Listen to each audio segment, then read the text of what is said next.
Hello and welcome to the Tech Show. Well, I'm all on my own this week, but don't worry, you're not going to get bored because we're going to be drooling over some custom paint from the Downhill World Championships. And in the news, I'll be showing you 2 new wheel sets and a prototype XC bike that I think we might even have an exclusive on. Well, it's certainly not been seen that much. So the World Championships happened in Andora last weekend, and obviously this is a time for everyone to custom paint their bikes, particularly on the Downhill World Cup circuit. So let me take you through a few of my favourites. So I'm starting off with Laurie Greenland, who is a man after my heart, going for the striking red, white and blue theme, presumably a British flag nod there with the gold Fox factory forks. And he's even got valves that are blue, contrasting with that red label of the reserve wheels, which is a nice touch. And his teammate Nina Hoffman has gone for a similar approach, but with a more subtle black vibe with the German flag theme coming through there. I particularly like the attention to red, gold and black on the Crank Brothers pedals. That's a nice subtle touch. Tell me, have you ever done this to your pedals? I know those pins are customizable. I've never done it myself, but send it into the uploader if you have. Other Santa Cruz teammate Ollie Davies, being an Australian, he's gone for his national colours, which if you didn't know is green, black and yellow. Particularly like those yellow shoes he's got going on there. They give me a kind of nostalgic 90s vibes. Maybe that's just because I owned some Mavic Crossmaxes back in the day. Jackson Goldstone, also on Santa Cruz, but hasn't gone down the flag vibe. He's bucked the trend and gone for a Porsche theme. Now, apparently this is copying his own Porsche, and it even mimics a tail light that is out in the back. He's even got spokes that are black and silver. Apparently that's mimicking the fact that he tried to spray his wheels but ran out of paint. Sadly, he wasn't racing, but hopefully when he's recovered from injury, we'll see him back on the circuit with that bike. Norco Race Division also going down the flag route, although I like Canada sort of representing Kirk McDowell's prototype DH with this striking purple fade and then the maple leaf mogo, so slightly different take. And then obviously we've got Greg Minnaar representing South Africa with his colours. But the best thing about this team is the cartoon images on the back of the seat tube. I'm not sure they're completely accurate, but I really like them. They look so cool. And then we've got the Team Commencal. There's a lot of custom Commencals on the Downhill World Cup circuit. My favourite had to be the Commencal Muck-Off team. They went hard in on this crackle paint effect. Miriam going for the gold, and then Omri Pirion getting the red. Let me know down in the comments below, which one do you prefer? I'm leaning towards the gold. Maybe it's a bit garish in real life, I don't know. YT Mod also jumping on the custom paint, but in more of a back end, which we see a lot with YT and their custom paint jobs actually. Oshino Callahan gets a sort of purple and turquoise number on his YT2S, although Woman of the Hour Valley Hole gets that pink fade with the purple swirls over the top, and it kind of looks like a foil wrap, but I think that's just metallic. Loving the way that's catching the light. So Ronan Doone and Ryan Pinkerton were racing their Mondraker prototype DH bikes. Both of them got some paint jobs, so Ronan Doone in the green, Ryan in the blue. They've gone for a full colour as well with the lowers as well as the frames. Even more subtle though, I think, is the prototype Shimano brakes that we spotted on there. So the lever looks like it's more in line with the handlebars rather than sticking out at an angle. And also the calipers were silver and V-shaped, which is a bit different to what we usually see from Shimano. So we know something new is coming, or perhaps it's just a new saint. Who knows? I guess we'll have to wait for that one. Louise Ferguson, actually one of my favourite bikes.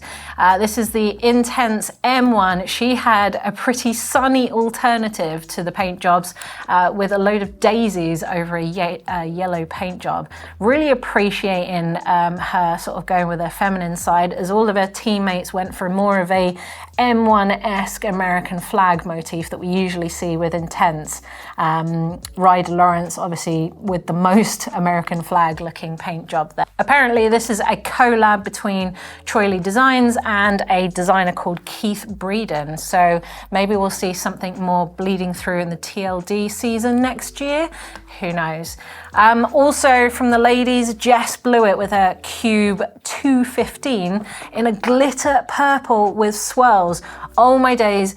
The more you look at this, the better it gets. It changes in the light. There's rainbow glitter in there. It is absolutely stunning. I would walk away with that straight away. But maybe it's a toss-up between this final one from the downhill scene from the race is the Athertons getting a paint job. Now, usually we see the Athertons in just matte black or, you know, tie and carbon and raw effectively. So seeing these painted was actually quite striking, even though it was a kind of a subtle kind of royal blue and a rich red, which I think is BMW M Sport inspired apparently. Either way, I like the red one with the sort of gold forks and the gold chain and a gold O chain. That's sort of speaking to me in a way, but it looks lush. Anyway, and then over in the world of XC, well, these guys don't tend to have many custom paint jobs on their frames. Guys, keep up with the downhillers. You're just as stylish. But we did see a fully gold bike ridden by Tom Pidcock and Pauline, both on the Pinarello, both on gold bikes after a recent gold medal win. So very fitting for them too. But winner Puck Peters on her Canyon Lux World Cup CFR, she had this kind of two-tone color, which is like two-tone navy and orange, possibly mimicking her team kit, which is a navy blue and orange and sort of Dutch colors there. But it looks really nice. Kind of hoping Canyon will bring out some two-tones. It looks really good. And last but not least, Luca Martin on his Orbea Oiz green machine. He came out the winner in the under 23s. Loving the little detail at the back, which Orbea are starting to be known for, which is nice. And we also noticed in the race that winner, man of the minute, Loris Vergier, who took the win in the Downhill World Championships, he was running his standard track session. Previously, he'd been running a prototype back end with the high pivot idler being able to be moved. He's obviously gone back to the original. Maybe the original was the best. Maybe we won't see any changes soon. But that remains to be seen. However, thanks to his win and to Valley Hole's win, that means that Crank Brothers are now celebrating 14 years of World Championship victory. That means for the last 14 years in a row, they have been on the top step of the World Champs. That's pretty cool. And in fact, most of those years, it was actually a male and the female were on the top step who were running Crank Brothers. So I think that's pretty cool, starting off with Danny Hart in 2011 at Champery, that iconic win. So yeah, congratulations, Crank Brothers, unsung hero of the World Championships. In the news this week, starting off with Hunt, who are continuing their pursuit for sustainability in wheel production. Recently, we saw them release the mountain bike wheels, which were made out of 75% recycled aluminium, and they were going with minimal finishes to try and reduce environmental impact. Now, they've released what they're calling the H-Cyclo technology, and this is effectively bringing the full recyclable ethos of thermoset wheel production to their lineup. So a thermoset, they can actually recycle both the resin and the fibers from those wheels, but it maintains the same strength and performance of traditional carbon. Now, this is obviously part of their broader sustainability efforts, but it's currently only available in their Gravel 40 wheels, but I'm hoping that that technology will trickle over to mountain biking. So we definitely need some more of that kind of thinking.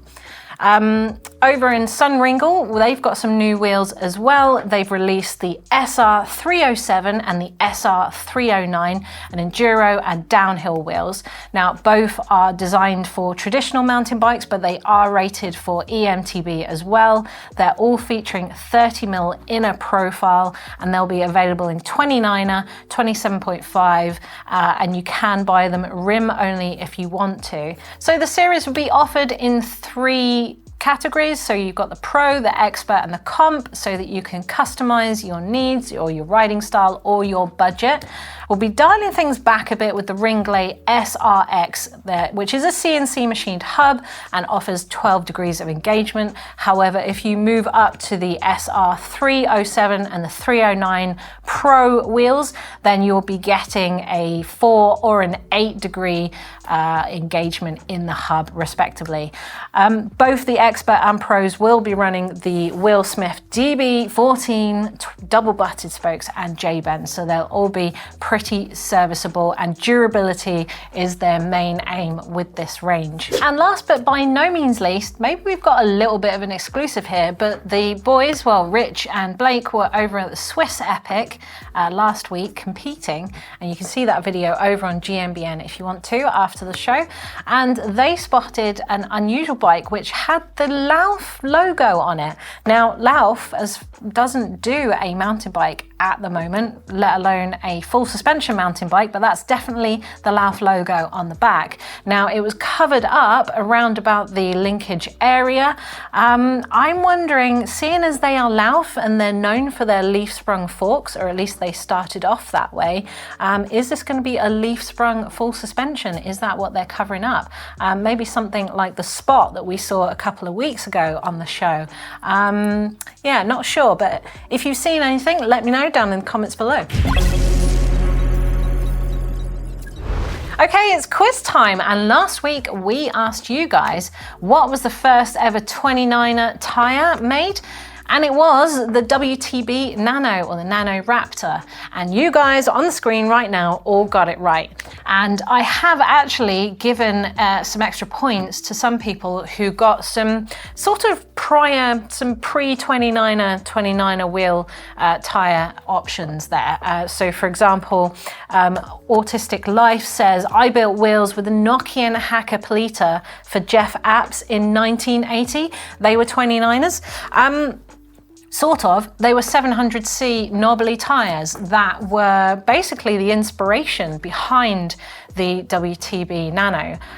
So effectively in the 80s, Wes Williams, who was building Ibis frames at the time, decided that he wanted a big wheeled bike, and the only thing that was available was the Hacker Polita, which is basically a Finnish knobbly snow tyre that he'd imported to put on his off-road bikes in the 80s.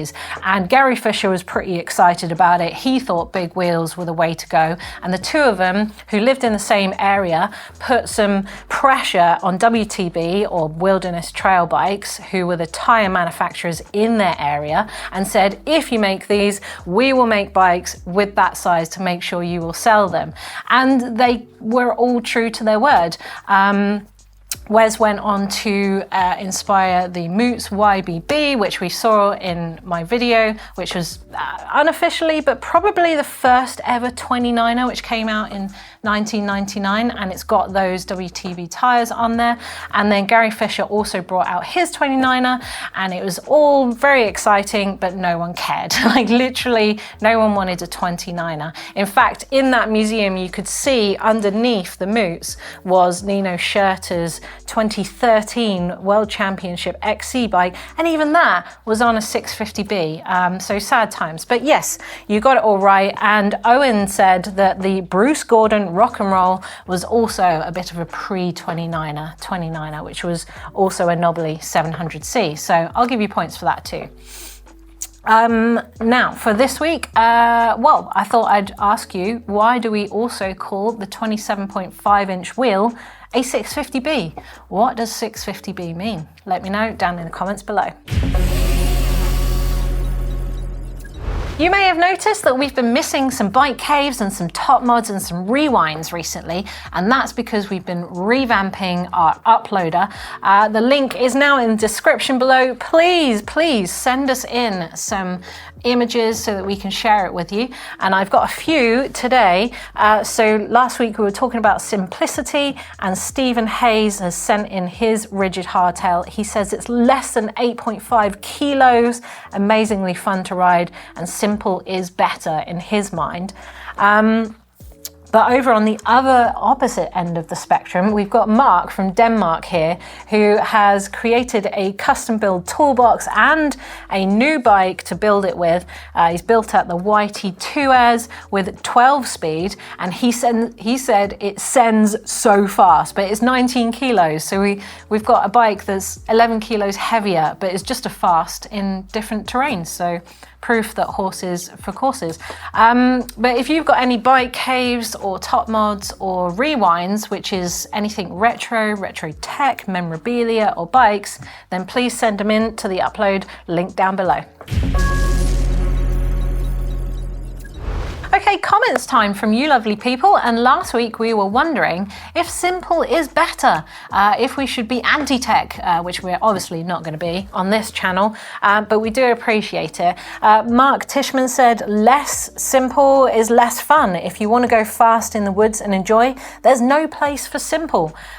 Jimmy Reckon says, it's not my only bike, but I love my fully rigid Kona unit. It's great fun to have and completely different experience riding local trails dependent on which bike I choose. Yeah, it's definitely fun, even if it's not fast, I agree. Winkler Tribe says, my favorite bike is an old 26 steel hardtail single speed and 100mm forks. Woof. Not rigid, not fully rigid, not that simple, but yeah, very nice. Andrew Couture says, I only ride fully rigid bikes and still go plenty fast for the trails in my area. Yeah, fair play. They can be fast under the right legs for sure. Initial P Photography says, I'm still riding a hardtail, no dropper, 27.5 and 1x9 mechanical group set. With mechanical brakes, it gets the job done. Yeah, fair play. Although 27.5 is pretty modern, actually. Lance Watson, finally, last but not least here, says, I went back to a hardtail with 100mm forks and 1x12 mechanical because of the simplicity, and I can ride 90% of the trails in my area. I absolutely love it. Well, there you go. I mean, that's what it's all about at the end of the day, whether you love riding it or not. Okay, so that's all we've got time for this week. But coming up this weekend, on Saturday, I ask if you guys are still lubing up your bike wrong. Probably not, but it's a helpful video for any beginners out there. And also on Sunday, Owen does the classic 29er versus 27.5 or 650B wheel sizes. So tune in if you want to see what his findings are. But for now, thank you for watching.